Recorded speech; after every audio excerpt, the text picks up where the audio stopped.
Bonsoir. Ce soir, c'est Mamie qui raconte l'histoire de la suite du royaume des sirènes. La barrière de corail débordait de vie. Je vais certainement trouver quelqu'un qui saura où se trouve Sarkal, se disait Maya. Elle s'adressa à un ange de mer impérial, interrogea un poisson clown et supplia des nuées d'antillas roses qui grignotaient du plancton, mais sans succès. Tous fuyaient en entendant le nom de Sarkal. Elle était sur le point d'abandonner quand elle aperçut soudain Tina, son amie la tortue. « Ma famille est partie et je n'arrive pas à la retrouver, soupira tristement Tina. « Il suffit de te ramener sur le Gulf Stream et tu n'auras qu'à te laisser porter par le courant, répondit gentiment Maya. Le Gulf Stream était peuplé de poissons, de tortues et de requins qui se laissaient dériver à grande vitesse vers les mers du Sud. En s'approchant, Tina vit l'un de ses cousins. « Vite, suis-le » lança Maya. « Oh, merci » s'écria Tina. « Prends le morceau de corail jaune qui ressemble à une étoile. Il t'aidera à distraire le serpent. » Puis en un éclair, la tortue fut aspirée par le courant.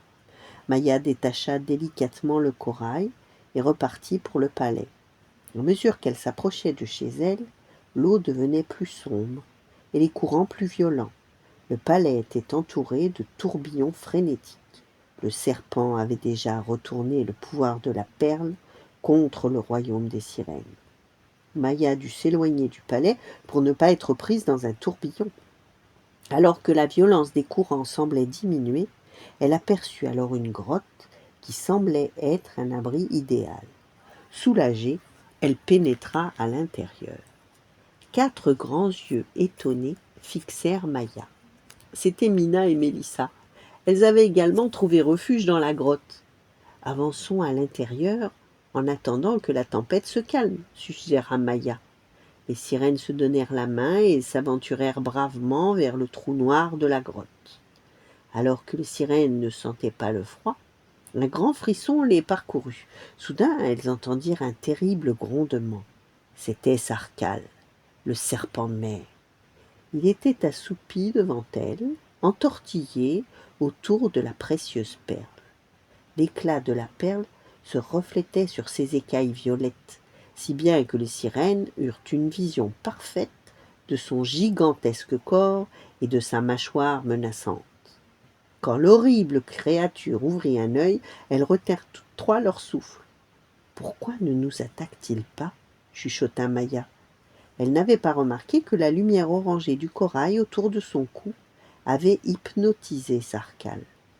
Mina et Mélissa enlevèrent délicatement la perle du corps du serpent, puis les 3 amies s'apprêtaient à partir quand 3 énormes murènes venimeuses surgirent devant elles. « Reposez la perle » sifflèrent-elles en montrant les dents. « Jamais » s'écria Mélissa en ouvrant la bouteille d'émeraude.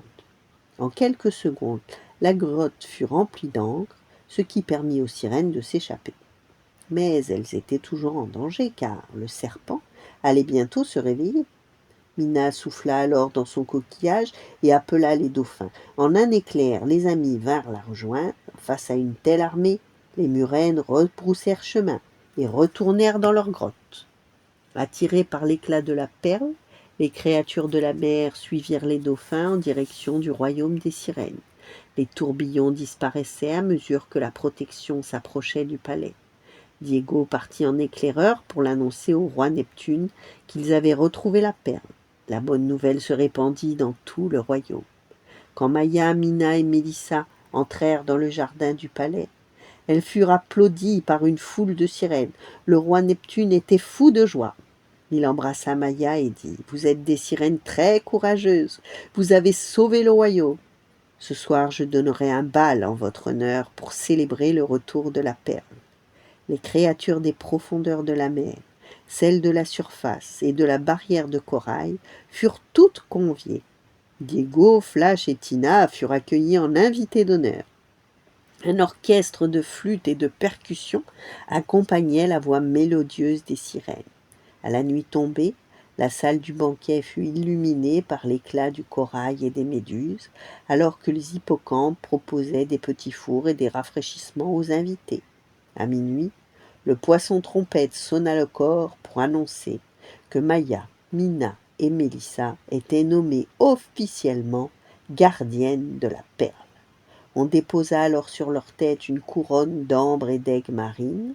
La perle de la sagesse fut replacée en haut de l'arche et gardée jour et nuit. Grâce à l'étoile de corail de Maya, Sarkal n'osa plus jamais revenir. Voilà, bonne nuit, faites de beaux rêves et à demain.